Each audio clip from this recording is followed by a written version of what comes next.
ಇಂದಿನ ನಮ್ಮ ಈ ವಿಶೇಷವಾದ ವಿಚಾರ ವಿಮರ್ಶೆ ಹಾಗೂ ಆಳವಾದ ಅಧ್ಯಯನಕ್ಕೆ ಸ್ವಾಗತ. ಖಂಡಿತ. ಇಂದಿನ ಸಂವಾದ ನಿಜಕ್ಕೂ ಒಂದು ಅಪೂರ್ವದ ಅವಕಾಶ. ಹೌದು, ಇಂದಿನ ನಮ್ಮ ಈ ಸಂವಾದವು ಅತ್ಯಂತ ಕುತೂಹಲಕಾರಿಯಾದ ಹಾಗೂ ಅಷ್ಟೇ ಗಹನವಾದ ವಿಷಯವೊಂದರ ಮೇಲೆ ಬೆಳಕು ಚೆಲ್ಲಲಿದೆ. ಅಂದ್ರೆ ಇದು ಕೇವಲ ಮೇಲ್ನೋಟದ ಚರ್ಚೆಯಲ್ಲ. ಖಂಡಿತವಾಗಿಯೂ ಅಲ್ಲ. ಸೌ ಅನಿತಾ ಅರವಿಂದ್ ಸರಫ್ ಅವರು ಅತ್ಯಂತ ಸುಂದರವಾಗಿ ಪ್ರಸ್ತುತಪಡಿಸಿರುವ ಗಾಯತ್ರಿ ಚೈತನ್ಯ ನಮ್ಮ ಇಂದಿನ ಈ ಚರ್ಚೆಯ ಪ್ರಧಾನ ಕೇಂದ್ರವಾಗಿದೆ. ಗಾಯತ್ರಿ ಚೈತನ್ಯ. ಈ ಅಧ್ಯಯನದ ಮೂಲಕ ನಾವು ಬಹಳ ಮುಖ್ಯವಾದ ವಿಚಾರವನ್ನು ಅರ್ಥ ಮಾಡಿಕೊಳ್ಳಲಿದ್ದೇವೆ. ಹೌದು, ಇಂದಿನ ನಮ್ಮ ಪ್ರಮುಖ ಗುರಿ ಏನೆಂದರೆ ಯುಗಯುಗಗಳಿಂದಲೂ ಪ್ರಚಲಿತದಲ್ಲಿರುವ ಗಾಯತ್ರಿ ಮಂತ್ರ ಹಾಗೂ ನಮ್ಮ ಪ್ರಾಚೀನ ವೇದಗಳ ನಡುವೆ ಇರುವ ಆಳವಾದ ಮತ್ತು ಅವಿನಾಭಾವ ಸಂಬಂಧವನ್ನು ಅರ್ಥಮಾಡಿಕೊಳ್ಳುವುದು.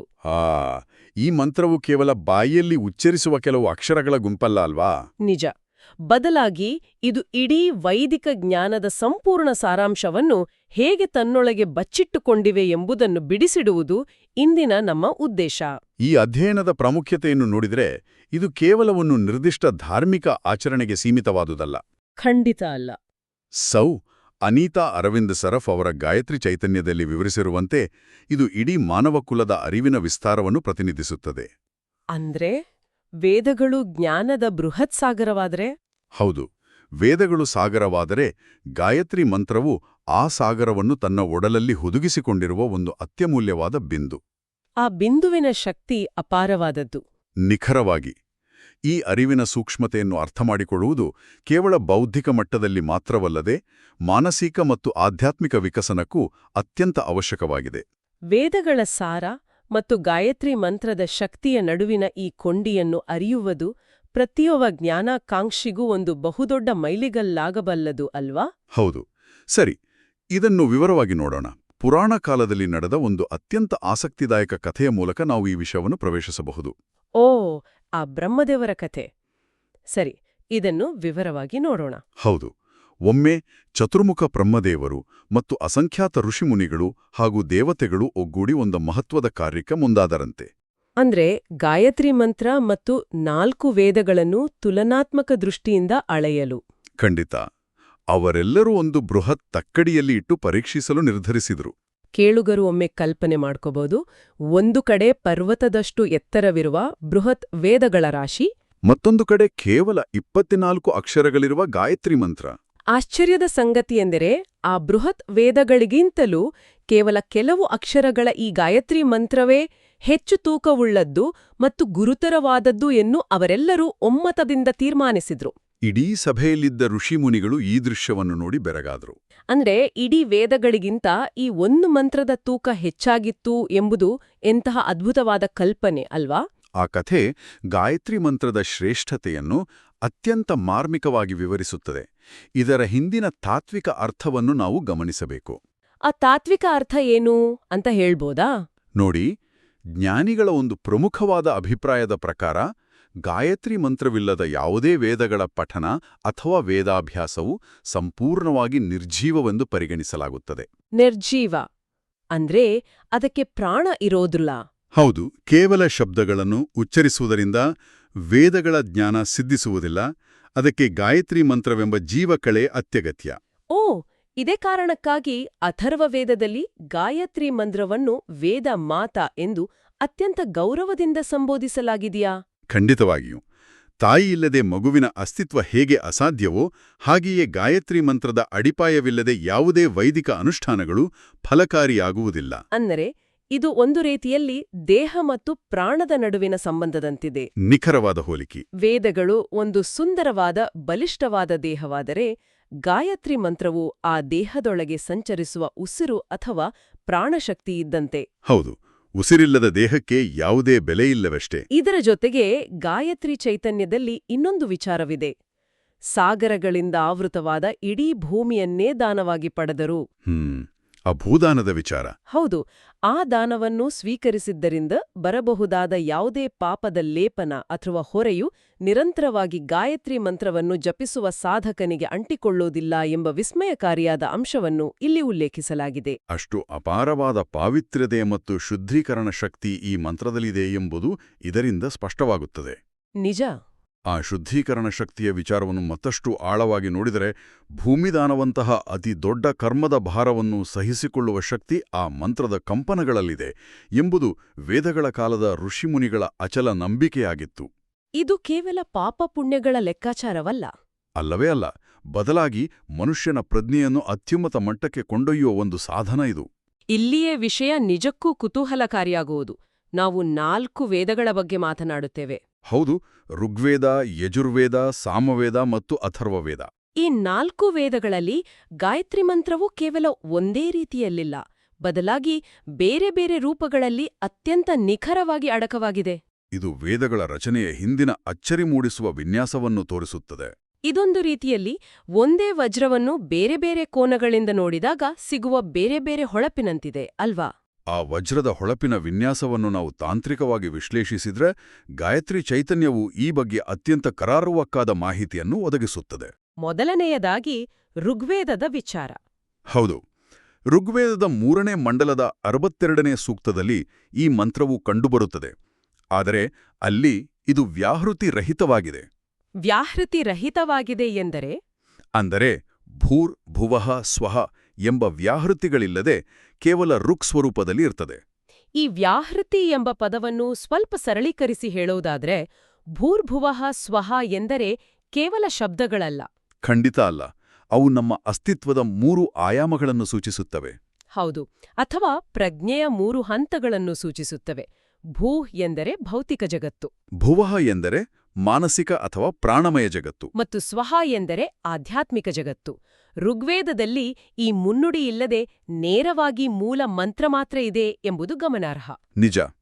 ಇನ್ನು ಯಜುರ್ವೇದದ ಕಡೆಗೆ ಬಂದ್ರೆ ಅದು ಶುಕ್ಲ ಯಜುರ್ವೇದವಿರಲಿ ಅಥವಾ ಕೃಷ್ಣ ಯಜುರ್ವೇದವಿರಲಿ, ಅಲ್ಲಿ ಈ ಮಂತ್ರವು ವ್ಯಾಹೃತಿ ಸಹಿತವಾಗಿ ಬರುತ್ತದೆ ಅಲ್ವಾ? ಹೌದು, ಅಂದರೆ ಆ 3 ಆಯಾಮಗಳನ್ನು ಒಳಗೊಂಡು ಮಂತ್ರವು ಪೂರ್ಣಗೊಳ್ಳುತ್ತದೆ. ಯಜುರ್ವೇದದ ಆ ಪೂರ್ಣತೆಯ ನಂತರ ಸಾಮವೇದದಲ್ಲಿ ಇದರ ರೂಪವೇ ಸಂಪೂರ್ಣವಾಗಿ ಬದಲಾಗುತ್ತದೆ.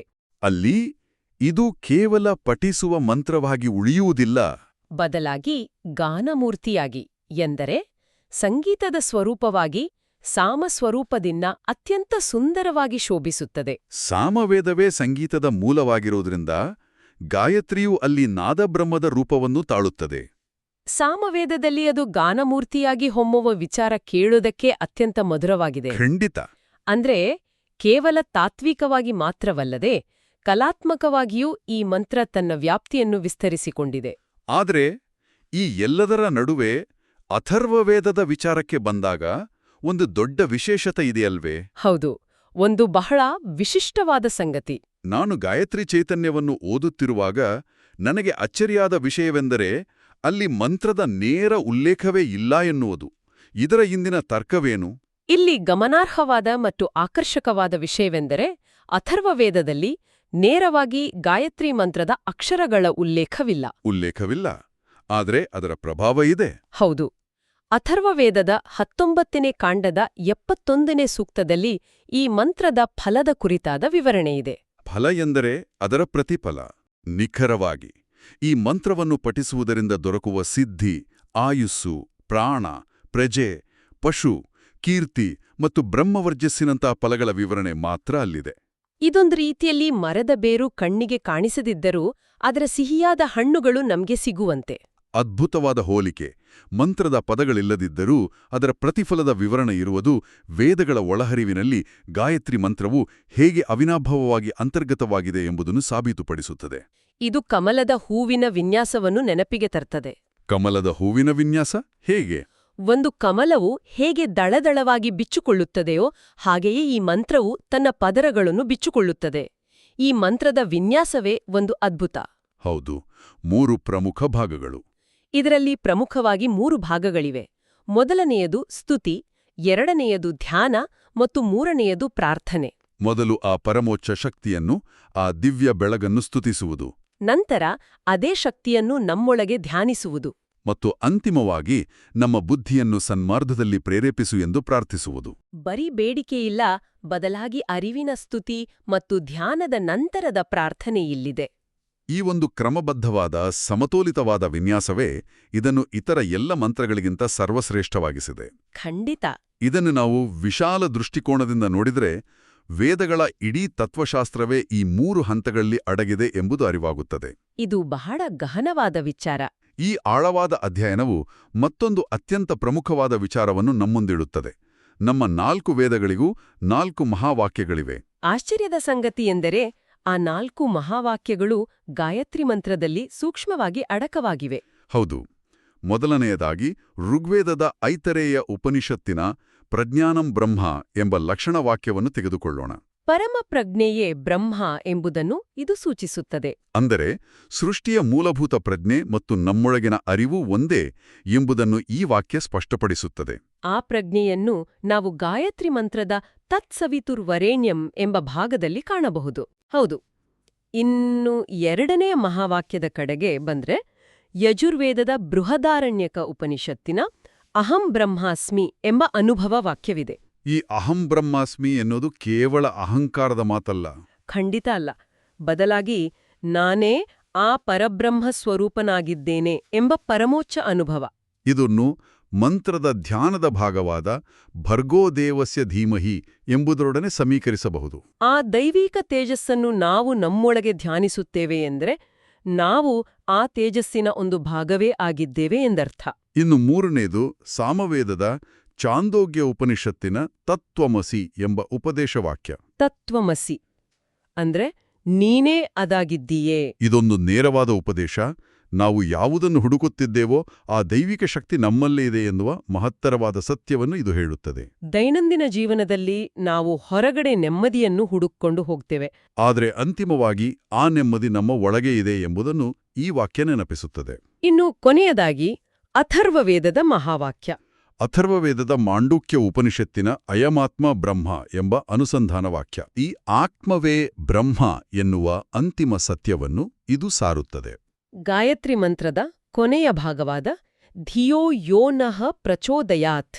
ಹೌದು, ನಮ್ಮ ಬುದ್ಧಿಯನ್ನು ಆ ಆತ್ಮಜ್ಞಾನದ ಕಡೆಗೆ ಪ್ರೇರೇಪಿಸಲಿ ಎನ್ನುವ ಪ್ರಾರ್ಥನೆ ಈ ಮಹಾವಾಕ್ಯದ ಸಾರವಾಗಿದೆ. ಹೀಗೆ ಈ 4 ವಾಕ್ಯಗಳ ಅಂತಿಮ ಸಾರವೇ ಗಾಯತ್ರಿ ಮಂತ್ರ. ಇದು ನಿಜಕ್ಕೂ ವಿಸ್ಮಯಕಾರಿಯಾಗಿದೆ. ಅಂದ್ರೆ ಇಡೀ ಉಪನಿಷತ್ತುಗಳ ತತ್ವಜ್ಞಾನವನ್ನು ಕೇವಲ 24 ಅಕ್ಷರಗಳಲ್ಲಿ ಹಿಡಿದಿಡಲಾಗಿದೆ. ಇನ್ನು ತಾಂತ್ರಿಕ ನಿಖರತೆಯ ಬಗ್ಗೆ ಮಾತನಾಡೋದಾದ್ರ ಈ ಮಂತ್ರವು ಕೇವಲ ಸಾಹಿತ್ಯವಲ್ಲ, ಇದೊಂದು ಶಬ್ದ ವಿಜ್ಞಾನ. ಗಾಯತ್ರಿ ಚೈತನ್ಯದಲ್ಲಿ ವಿವರಿಸಿರುವಂತೆ ಇದರಲ್ಲಿ 11 ಉದಾತ್ತ ಸ್ವರಗಳು, 7 ಅನುದಾತ್ತ ಸ್ವರಗಳು ಹಾಗೂ 6 ಸ್ವರಿತ ಸ್ವರಗಳಿವೆ ಎಂದು ಉಲ್ಲೇಖಿಸಲಾಗಿದೆ. ಈ ಸ್ವರಗಳ ಏರಿಳಿತಗಳ ಆಧಾರದ ಮೇಲೆಯೇ ವೇದಾಧ್ಯಯನದಲ್ಲಿ ಮಂತ್ರಗಳನ್ನು ಪಠಿಸಲಾಗುತ್ತದೆ. ಆ ಸ್ವರಗಳ ಲೆಕ್ಕಾಚಾರವನ್ನು ಅರ್ಥಮಾಡಿಕೊಳ್ಳಲು ನಾವು ಒಂದು ಸರಳ ಉದಾಹರಣೆಯನ್ನು ತೆಗೆದುಕೊಳ್ಳಬಹುದು. ಇದೊಂದು ರೀತಿಯಲ್ಲಿ ಬ್ಯಾಂಕ್ ಲಾಕರ್ ಅಥವಾ ಭದ್ರತಾ ಪೆಟ್ಟಿಗೆಗೆ ಇರುವ ಡಿಜಿಟಲ್ ಪಾಸ್ವರ್ಡ್ ಇದ್ದಂತೆ. ಅಥವಾ ಒಂದು ಸಂಗೀತದ ಬೀಗ ಅಂದ್ರೆ ಮ್ಯೂಸಿಕಲ್ ಲಾಕ್ ಎಂದು ಕರೆಯಬಹುದೇನೋ? ಹೌದು, ಮ್ಯೂಸಿಕಲ್ ಲಾಕ್. ಆ ಲಾಕ್ ತೆರೆಯಲು ನಿರ್ದಿಷ್ಟವಾದ ಸ್ವರ ಮತ್ತು ತರಂಗಾಂತರಗಳೇ ಬೇಕು. ಉದಾತ್ತ ಎಂದರೆ ಮೇಲಿನ ಸ್ವರ, ಅನುದಾತ್ತ ಎಂದರೆ ಕೆಳಗಿನ ಸ್ವರ, ಮತ್ತು ಸ್ವರಿತ ಎಂದರೆ ಮಧ್ಯಮ ಸ್ವರ. ನಾವು ತಪ್ಪು ಕೀಳಿಗಳನ್ನು ಒತ್ತಿದರೆ ಲಾಕರ್ ಹೇಗೆ ತೆರೆಯುವುದಿಲ್ಲವೋ ಹಾಗೆಯೇ ಈ ಶಬ್ದ ತರಂಗಗಳ ಪಾಸ್ವರ್ಡ್ ಅನ್ನ ಸರಿಯಾದ ಆವೃತ್ತಾನದಲ್ಲಿ ಸರಿಯಾದ ಸ್ವರೂಪದಲ್ಲಿ ಉಚ್ಚರಿಸಿದರೆ ಆ ಆಧ್ಯಾತ್ಮಿಕ ಶಕ್ತಿಯ ಬಾಗಿಲು ತೆರೆಯುವುದಿಲ್ಲ. ಆ ಕಂಪನಗಳ ನಿಖರತೆಯೇ ಈ ಮಂತ್ರದ ನಿಜವಾದ ಶಕ್ತಿ. ಖಂಡಿತ. ಹಾಗಾದರೆ ಇವೆಲ್ಲದರ ಅರ್ಥವೇನು? ನಾವೆಲ್ಲರೂ ನಮ್ಮ ದೈನಂದಿನ ಬದುಕಿನ ಜಂಜಾಟಗಳಲ್ಲಿ ಮುಳುಗಿರುವಾಗ ಈ ಪುರಾತನ ಸ್ವರಗಳು, ಈ ಮಹಾವಾಕ್ಯಗಳು, ಈ ಪಾಸ್ಕೋಡ್ಗಳು ನಮ್ಮ ಇಂದಿನ ಆಧುನಿಕ ಹಾಗೂ ಒತ್ತಡದ ಜೀವನಕ್ಕೆ ಹೇಗೆ ಅನ್ವಯವಾಗುತ್ತವೆ? ದೈನಂದಿನ ಬದುಕಿಗೆ ಈ ಜ್ಞಾನದ ಪ್ರಸ್ತುತತೆ ಏನು ಎನ್ನುವ ಪ್ರಶ್ನೆ ಸಹಜವಾಗಿ ಮೂಡುತ್ತದೆ. ಹೌದು, ಇದು ಬಹಳ ಮುಖ್ಯವಾದ ಪ್ರಶ್ನೆ. ಸಾರ್ವಕಾಲಿಕವಾದ ಪ್ರಸ್ತುತತೆಯನ್ನು ನಾವಿಲ್ಲಿ ಕಾಣಬಹುದು. ಸೌ ಅನಿತಾ ಅರವಿಂದ್ ಸರಫ್ ಅವರ ಪ್ರಸ್ತುತಿಯಲ್ಲಿ ಈ ಮಂತ್ರದ ಸಾರ್ವತ್ರಿಕತೆಯನ್ನು ಬಹಳವಾಗಿ ಒತ್ತಿ ಹೇಳಲಾಗಿದೆ. ಸಾರ್ವತ್ರಿಕತೆ ಎಂದರೆ ಎಲ್ಲರಿಗೂ ಅನ್ವಯವಾಗುವಂಥದ್ದು. ಹೌದು, ಇದು ವೇದಗಳ ಕಾಲದಿಂದಲೂ ಯಾವುದೇ ಒಂದು ನಿರ್ದಿಷ್ಟ ದೇಶ, ಧರ್ಮ, ವರ್ಗ, ಜಾತಿ, ಪಂಗಡ ಅಥವಾ ಲಿಂಗಕ್ಕೆ ಸೀಮಿತವಾದದ್ದಲ್ಲ. ಇದು ಪ್ರಕೃತಿಯ ಬೆಳಕನ್ನು ಆರಾಧಿಸುವ, ಸೂರ್ಯನ ಚೈತನ್ಯವನ್ನು ಸ್ತುತಿಸುವ ಏಕೈಕ ಮತ್ತು ಅನನ್ಯ ಮಂತ್ರ. ಪ್ರತಿಯೊಬ್ಬ ಮನುಷ್ಯನೂ ಈ ಚೈತನ್ಯದ ಲಾಭವನ್ನು ಪಡೆಯಬಹುದು. ಇದರ ಅಂತಿಮ ಗುರಿ ಬೌದ್ಧಿಕ ವಿಕಸನ ಮತ್ತು ಸದ್ಯೋಮುಕ್ತಿ. ಈ ಸದ್ಯೋಮುಕ್ತಿ ಎಂಬ ಪದವನ್ನು ಸ್ವಲ್ಪ ವಿಶ್ಲೇಷಿಸೋಣ. ಸದ್ಯೋಮುಕ್ತಿ ಎಂದರೆ ತಕ್ಷಣದ ಬಿಡುಗಡೆ. ತಕ್ಷಣದ ಬಿಡುಗಡೆ. ಹೌದು. ದೈನಂದಿನ ಬದುಕಿನ ಆಯಾಮದಲ್ಲಿ ಹೇಳುವುದಾದ್ರೆ, ನಾವು ಯಾವಾಗಲೂ ನಮ್ಮ ಭೌತಿಕ ದೇಹ, ನಮ್ಮ ಹುದ್ದೆ, ನಮ್ಮ ಆಸ್ತಿಪಾಸ್ತಿಗಳನ್ನೇ ನಮ್ಮ ಗುರುತು ಎಂದುಕೊಂಡಿರ್ತೇವೆ. ಅದೇ ನಮ್ಮೆಲ್ಲ ನೋವು ಮತ್ತು ಒತ್ತಡಗಳಿಗೆ ಮೂಲ ಕಾರಣ. ಆದರೆ ನಾವು ಕೇವಲ ಭೌತಿಕ ದೇಹವಲ್ಲ, ಬದಲಾಗಿ ನಾವು ಶಾಶ್ವತವಾದ ಆತ್ಮ ಎಂಬ ಆಳವಾದ ಅರಿವು ಮೂಡಿದಾಗ ಆ ಕ್ಷಣವೇ ನಮ್ಗೆ ಈ ಭೌತಿಕ ತಲ್ಲಣಗಳಿಂದ ಬಿಡುಗಡೆ ಸಿಗುತ್ತದೆ. ಇದೇ ಜ್ಞಾನದ ಅಂತಿಮ ಗುರಿ ಅಲ್ಲವೇ? ಆ ವಿಚಾರವನ್ನು ಇಂದಿನ ವಿಜ್ಞಾನಕ್ಕೂ ಮತ್ತು ಮನಃಶಾಸ್ತ್ರಕ್ಕೂ ಅನ್ವಯಿಸಿ ನೋಡಬಹುದು. ಖಂಡಿತ. ದೈನಂದಿನ ಪ್ರಸ್ತುತತೆಯ ಬಗ್ಗೆ ಹೇಳಬೇಕೆಂದರೆ, ಸೂರ್ಯೋದಯ ಮತ್ತು ಸೂರ್ಯಾಸ್ತದ ನಡುವಿನ ಸಮಯದಲ್ಲಿ ಗಾಯತ್ರಿ ಪಠಣ ಮಾಡಬೇಕೆಂಬ ನಿಯಮವಿದೆ. ಪುರಾಣಗಳ ಪ್ರಕಾರ ಆ ಸಂಧಿಕಾಲದಲ್ಲಿ ವಾತಾವರಣದಲ್ಲಿ ಹಲವಾರು ಆಸುರಿ ಅಥವಾ ನಕಾರಾತ್ಮಕ ಪ್ರಭಾವಗಳು ಉಂಟಾಗುತ್ತವೆ ಎನ್ನಲಾಗುತ್ತದೆ. ಆ ನಕಾರಾತ್ಮಕ ಶಕ್ತಿಗಳ ನಾಶಕ್ಕೆ ಹಾಗೂ ನಮ್ಮ ಮನಸ್ಸಿನ ಸಮತೋಲನವನ್ನು ಕಾಪಾಡಿಕೊಳ್ಳಲು ಈ ಮಂತ್ರದ ಪಠಣವು ಅತ್ಯಂತ ಪರಿಣಾಮಕಾರಿಯಾದ ಸಾಧನ. ಇದನ್ನು ಇಂದಿನ ಆಧುನಿಕ ಮನಃಶಾಸ್ತ್ರದ ದೃಷ್ಟಿಯಿಂದ ನೋಡಿದರೆ ಇನ್ನಷ್ಟು ಸ್ಪಷ್ಟವಾಗುತ್ತದೆ. ಹೌದು, ಸೂರ್ಯೋದಯ ಮತ್ತು ಸೂರ್ಯಾಸ್ತ ಎಂಬುದು ಪ್ರಕೃತಿಯಲ್ಲಿನ ಒಂದು ದೊಡ್ಡ ಬದಲಾವಣೆಯ ಸಮಯ. ನಮ್ಮ ದೇಹದ ಜೈವಿಕ ಗಡಿಯಾರ ಆ ಸಮಯದಲ್ಲಿ ಒಂದು ರೀತಿಯ ಸ್ಥಿತ್ಯಂತರಕ್ಕೆ ಒಳಗಾಗುತ್ತದೆ. ಇಂದಿನ ಧಾವಂತದ ಬದುಕಿನಲ್ಲಿ ಬೆಳಿಗ್ಗೆ ಆಫೀಸಿಗೆ ಓಡುವ ಅವಸರ, ಸಂಜೆ ಸುಸ್ತಾಗಿ ಮನೆಗೆ ಮರಳುವ ಆಯಾಸ, ಇವೆರಡೂ ನಮ್ಮ ಮನಸ್ಸಿನಲ್ಲಿ ಹೋರಾಡು ಅಥವಾ ಓಡಿಹೋಗು ಎನ್ನುವ ಒಂದು ರೀತಿಯ ಆತಂಕದ ಸ್ಥಿತಿಯನ್ನು ಸೃಷ್ಟಿಸುತ್ತವೆ. ಅಂತಹ ಹೊತ್ತಿನಲ್ಲಿ ಈ ಮಂತ್ರವು ಒಂದು ಮಾನಸಿಕ ಲಂಗರಿಯಂತೆ ಕೆಲಸ ಮಾಡುತ್ತದೆ. ಗಡಿಬಿಡಿಯ ಮನಸ್ಸನ್ನು ಒಂದು ಕ್ಷಣ ತಡೆದು ಅದನ್ನು ಮತ್ತೆ ಸಹಜ ಸ್ಥಿತಿಗೆ ಅಥವಾ ಮೂಲ ಸ್ಥಿತಿಗೆ ತರುವಂತಹ ಒಂದು ಅದ್ಭುತವಾದ ಮಾನಸಿಕ ಮರುಹೊಂದಾಣಿಕೆ ಇದಾಗಿದೆ. ಆ ಮಾನಸಿಕ ಮರುಹೊಂದಾಣಿಕೆಯ ಪ್ರತಿಯೊಬ್ಬರಿಗೂ ಇಂದು ಅತ್ಯಗತ್ಯವಾಗಿದೆ. ಅಂಥ ಹೊತ್ತಿನಲ್ಲಿ ಈ ಮಂತ್ರವು ನಮ್ಮ ಬುದ್ಧಿಯನ್ನು ಸ್ಥಿರವಾಗಿಡಲು ಒಂದು ರಕ್ಷಾಕವಚದಂತೆ ಕೆಲಸ ಮಾಡುತ್ತದೆ. ನಿಜ. ಈ ಆಳವಾದ ಅಧ್ಯಯನದಿಂದ ನಮಗೆ ಅರ್ಥವಾಗುವುದೇನೆಂದರೆ, ಇದು ಕೇವಲ ಅಕ್ಷರಗಳ ಗುಂಪಲ್ಲ, ಇದೊಂದು ಸೂಕ್ಷ್ಮ ರೂಪದ ವೇದ.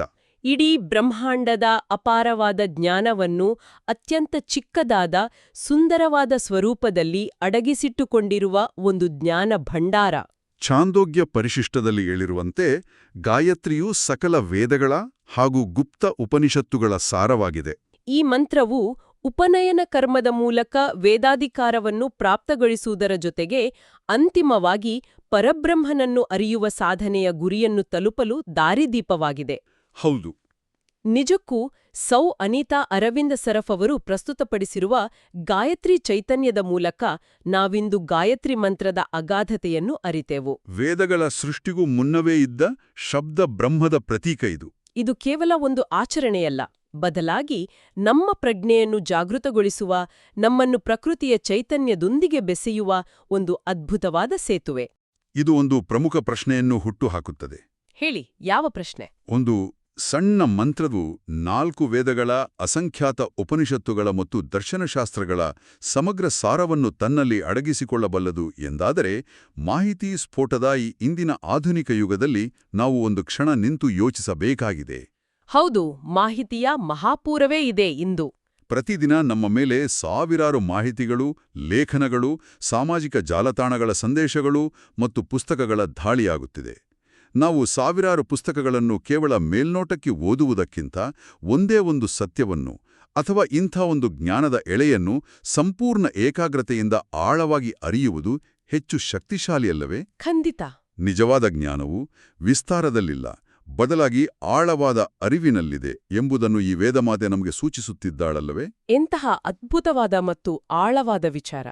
ನಾವೆಲ್ಲರೂ ವಿಮರ್ಶಿಸಿಕೊಳ್ಳಬೇಕಾದ ಪ್ರಶ್ನೆ ಇದು. ಜ್ಞಾನದ ಹುಡುಕಾಟದಲ್ಲಿ ನಾವು ಅಗಲವನ್ನು ಹುಡುಕುತ್ತಿದ್ದೇವೆಯೋ ಅಥವಾ ಆಳವನ್ನು ಹುಡುಕುತ್ತಿದ್ದೇವೆಯೋ ಎಂಬುದು ಕೇಳುಗರು ಗಮನಿಸಬೇಕಾದ ಅಂಶ. ಹೌದು. ಈ ಪ್ರಚೋದನಾತ್ಮಕ ಯೋಚನೆಯೊಂದಿಗೆ ಇಂದಿನ ನಮ್ಮ ಈ ಜ್ಞಾನದ ಪಯಣವನ್ನು ಇಲ್ಲಿಗೆ ಮುಕ್ತಾಯಗೊಳಿಸೋಣ. ಈ ಸುಂದರವಾದ ವಿಚಾರವನ್ನು ಕೇಳುಗರು ತಮ್ಮದೇ ಆದ ದೃಷ್ಟಿಕೋನದಲ್ಲಿ ವಿಮರ್ಶಿಸಿಕೊಳ್ಳಬಹುದು. ಆ ಮಂಥನದಿಂದ ಮತ್ತಷ್ಟು ಹೊಸ ವಿಚಾರಗಳು ಹೊರಬರಲಿ.